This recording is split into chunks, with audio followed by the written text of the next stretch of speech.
आदाब नमस्कार, मैं शाहिद उमर। स्वागत आप सभी का सियासत टीवी के साउथ इंडिया एक्सप्रेस में। आइए देखते हैं मुख्य खबरें।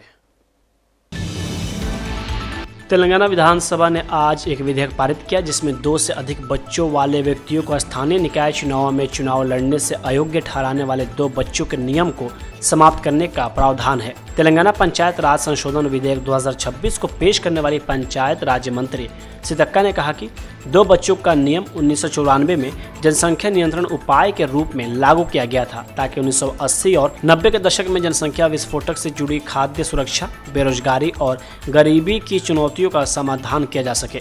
हालांकि 2 बच्चों के नियम के 30 साल बाद सरकार ने जनसंख्या नीति की समीक्षा की। उन्होंने कहा कि सरकार घटती प्रजनन दर में सुधार लाने और स्थानीय निकाय चुनाव कराने के लिए तेलंगाना पंचायत राज अधिनियम 2018 में संशोधन का प्रस्ताव कर रही है।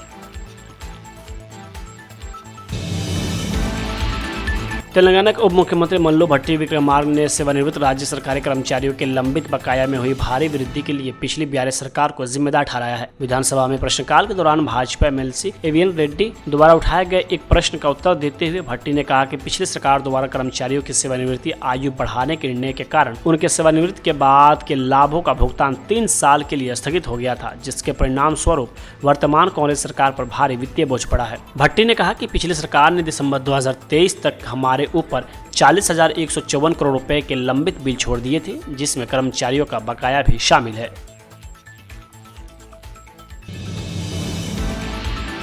बीसीसीआई द्वारा केकेआर को बांग्लादेशी क्रिकेटर मुस्तफिजुर रहमान को रिहा करने के लिए भारतीय क्रिकेट टीम के पूर्व कप्तान और तेलंगाना के मंत्री मोहम्मद अजहरुद्दीन ने कहा कि बोर्ड ने कुछ भी गलत नहीं किया है। बांग्लादेश में जो हो रहा है वो अच्छा नहीं है, लेकिन खेल में मामला अलग है।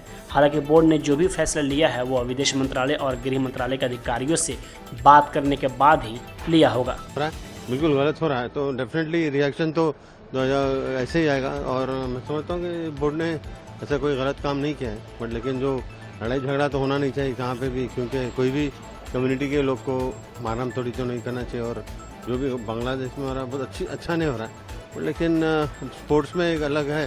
बट लेकिन अब जैसा कि जो डिसीजन होता है बोर्ड का, जो डिसीजन है मेरे ख्याल में सब लोग के साथ बैठ के और मिनिस्ट्री के साथ भी बात करके, external affairs ministry, home ministry से डिस्कस करके ही ये डिसीजन लिया होगा। तो इसमें जब बोर्ड डिसीजन ले लिया है तो तेलंगाना राज्य के भाजपा अध्यक्ष एन रामचंद्र राव ने भाजपा सरकार द्वारा मनरेगा के नाम बदलने को लेकर अपना बयान दिया है। उन्होंने कहा कि योजना का सिर्फ नाम बदलना है इसका उद्देश्य नहीं, वास्तव में इससे बेहतर संशोधन किए गए हैं। हम महात्मा गांधी के नाम का सम्मान करते हैं, इस पर राजनीति नहीं खेलनी चाहिए। कांग्रेस जनता को गुमराह कर रही है और महात्मा गांधी के नाम का दुरुपयोग कर रही है।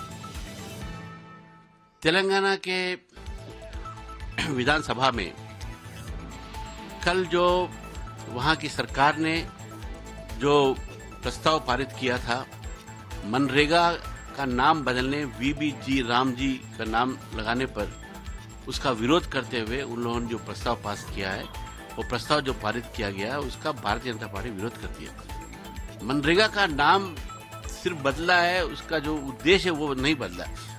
हालांकि उसके उद्देश्य से भी ज्यादा अच्छे जो उसमें अंश जुड़ते हैं उसको जोड़ा गया है। मनरेगा में सिर्फ 100 रोज की रोजगार योजना थी, अब 125 रोज की योजना बन गई है। मनरेगा में कई ऐसे अंश हैं जिसके ऊपर सुधार लाया गया और वीबीजी राम जी का उपयोग किया गया है। नाम इस जो सारे योजना का नाम बदल दिया गया है। महात्मा गांधी का जो नाम है हम हमेशा आदर करते हैं, नाम से हम इसके उद्देश्य से हमने इस योजना का नाम लगाया है वीबीजी राम। विकसित भारत को जोड़कर हमने इस राम का नाम यानी कि रोजगार योजना को जो हमने नाम दिया है, इस रोजगार योजना को उसके उद्देश्य से देखना चाहिए, उसको राजनीति नहीं करना चाहिए। बड़े अफसोस की बात यह है कि तेलंगाना असेंबली में लोगों को वीबीजी राम जी के अच्छे अंशों को बताया नहीं गया है और सिर्फ उनको राजनीति करने के लिए महात्मा गांधी का नाम भारतीय जनता पार्टी विरोध करती है ऐसा बताकर लोगों को गुमराह करने की कोशिश कर रही है। हम तो कहते हैं कि गांधी जी का नाम जो है आज कांग्रेस के नेता उसका दुरुपयोग कर रहे हैं। हालांकि वो गांधी जी के परिवार से नहीं आते हैं, लेकिन नाम में उनका नाम पे गांधी जोड़कर आज लोगों को गुमराह कर रहे हैं सारे देश में। भारतीय जनता पार्टी जो प्रस्ताव आज तेलंगाना विधानसभा में पारित हुआ है, हम उसका विरोध करते हैं।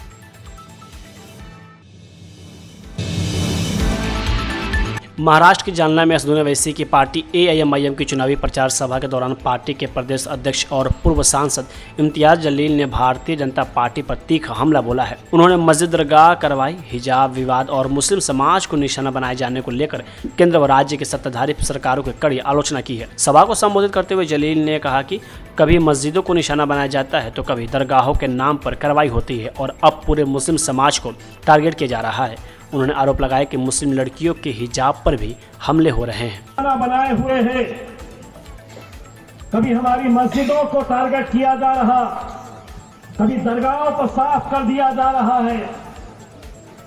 हद ये हो गई है कि हमारी बच्चियों के हिजाब को तक अब खींचा जा रहा है। हिजाब खींचने की हिम्मत भारतीय जनता पार्टी का एक मुख्यमंत्री करता है। सोचिए वहां के लुच्चे लफंगे गुंडों को क्या पैगाम गया कि मेरा मुख्यमंत्री एक मुस्लिम बच्ची का हिजाब अपने हाथों से खींच सकता है, तो मैं भी सड़क चलती हुई किसी बच्ची का दुपट्टा खींच सकता हूं, उसका हिजाब खींच सकता हूं। और सिर्फ यहां पे बात नहीं रुकी। उत्तर प्रदेश का एक मंत्री इस घटना के ऊपर बयान देता है, इतना बवाल क्यों मचा रहे हो, हिजाब खींचा है तो इतना बवाल क्यों हो रहा है? अगर हाथ इधर उधर चले जाता था तो तुम क्या करते थे? तसव्वुर करिए, तुम्हारी अपनी बहन के बारे में कोई अगर इस तरह का बयान दे रहा है कि अगर हिजाब खींचा है तो खींचने दो, हाथ इधर उधर चले जाता तो क्या करते?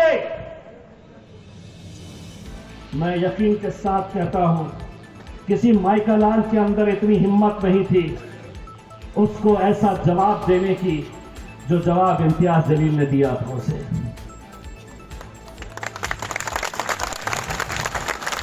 उसने जब कहा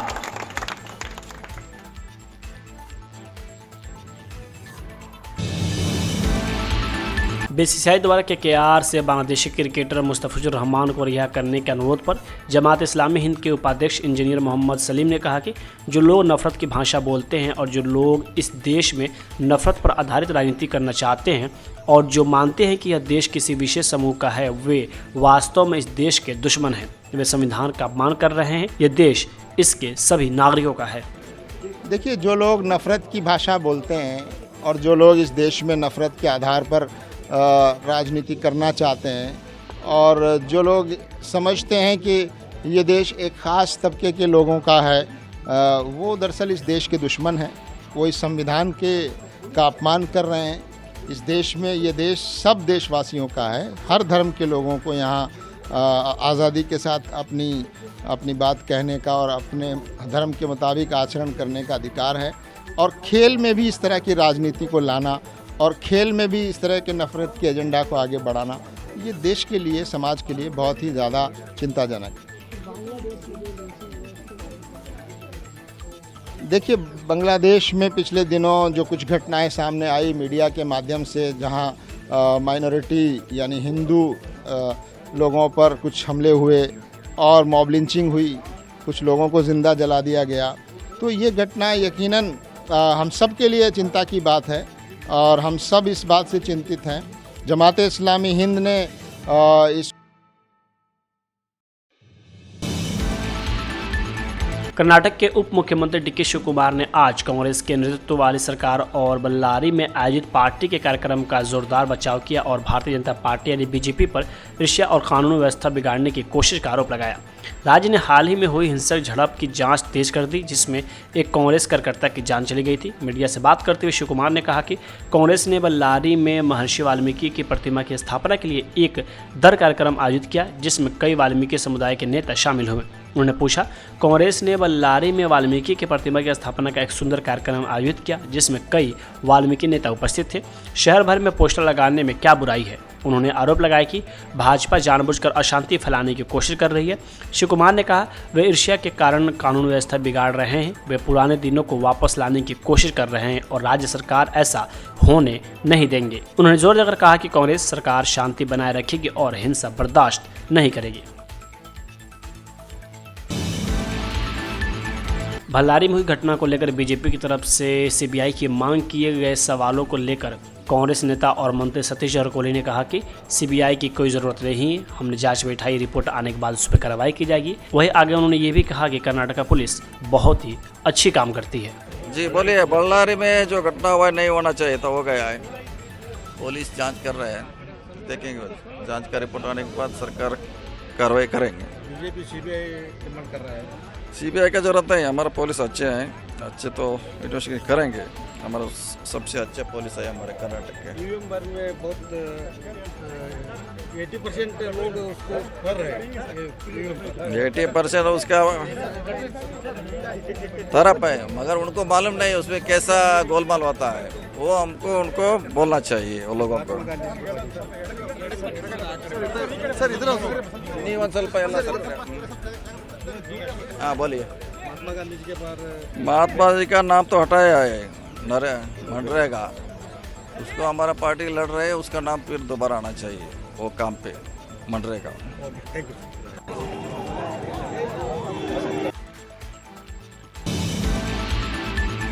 कांग्रेस सांसद शशि थरूर ने बेंगलुरु में कर्नाटक सरकार द्वारा चलाए गए विध्वंस अभियान का बचाव किया, जिसमें पिछले महीने के अंत में दक्षिण भारत में पार्टी के भीतर काफ़ी हलचल मचा दी थी।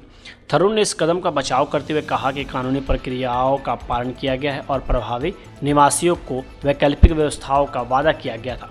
वरिष्ठ कांग्रेस नेता ने कहा कि जिस जमीन पर मकान बने थे वह सरकार की जमीन थी। उन्होंने कहा कि पहली बात तो यह जमीन सरकार की थी और लोग वहां अवैध रूप से रह रहे थे। दूसरी बात, यह कूड़े का ढेर था और जहरीले कचरे ने पानी को दूषित कर दिया था, इसलिए यह लोगों के रहने के लिए उपयुक्त जगह नहीं थी। इस विवाद पर अपनी राय देते हुए थरूर ने कहा कि विध्वंस से पहले निवासियों को सूचित कर दिया गया था और उन्होंने कहा कि प्रभावित लोगों के गरीब होने के आधार पर ही इस मुद्दे को राजनीतिक रूप से पेश करना न्यायसंगत नहीं है।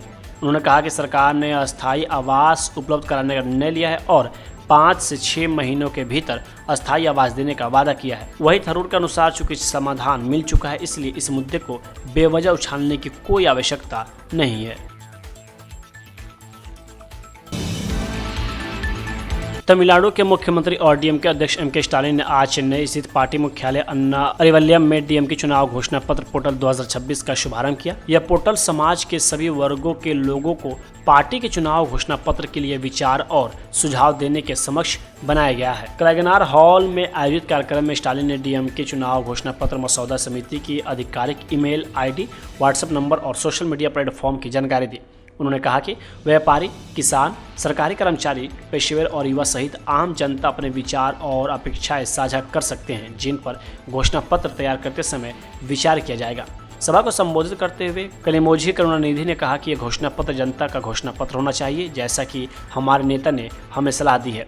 सुरेश संबंधम ने एक पोर्टल बनाया है और हम इसे आज लॉन्च करने जा रहे हैं, जहां लोग अपने सुझाव दे सकते हैं। हम अपने नेता को धन्यवाद देते हैं जो आज पोर्टल लॉन्च करने आए हैं। मैं पेंशन पर एक बड़ी घोषणा के बाद यहां आने के लिए मुख्यमंत्री को धन्यवाद देती हूं। आगामी तमिलनाडु राज्य चुनाव के लिए डीएमके के साथ गठबंधन पर तमिलनाडु एआईसीसी प्रभारी गिरीश चोनकर ने कहा कि हमने ठीक 1 महीना पहले 3 दिसंबर को मुख्यमंत्री और डीएमके अध्यक्ष से मुलाकात की थी। हमने उनसे अनुरोध किया था कि गठबंधन वार्ता को जल्द से जल्द अंतिम रूप दिया जाए। हमें अब भी उम्मीद है कि डीएमके के साथ हमारा गठबंधन हो जाएगा। वहीं कांग्रेस सांसद जितोमणि के आरोपों पर उन्होंने कहा कि यदि कोई मुद्दे हैं तो उन पर पार्टी मंच के भीतर चर्चा होनी चाहिए। चूंकि अनुशासनात्मक कार्रवाई चल रही है, इसलिए हमारी पीसीसी ने पहले ही कारण बताओ नोटिस जारी कर दिया है। अखिल भारतीय कांग्रेस कमेटी के राजीव गांधी पंचायती राज संगठन के अध्यक्ष इस मामले को देख रहे हैं और मुझे विश्वास है कि इसका समाधान हो जाएगा।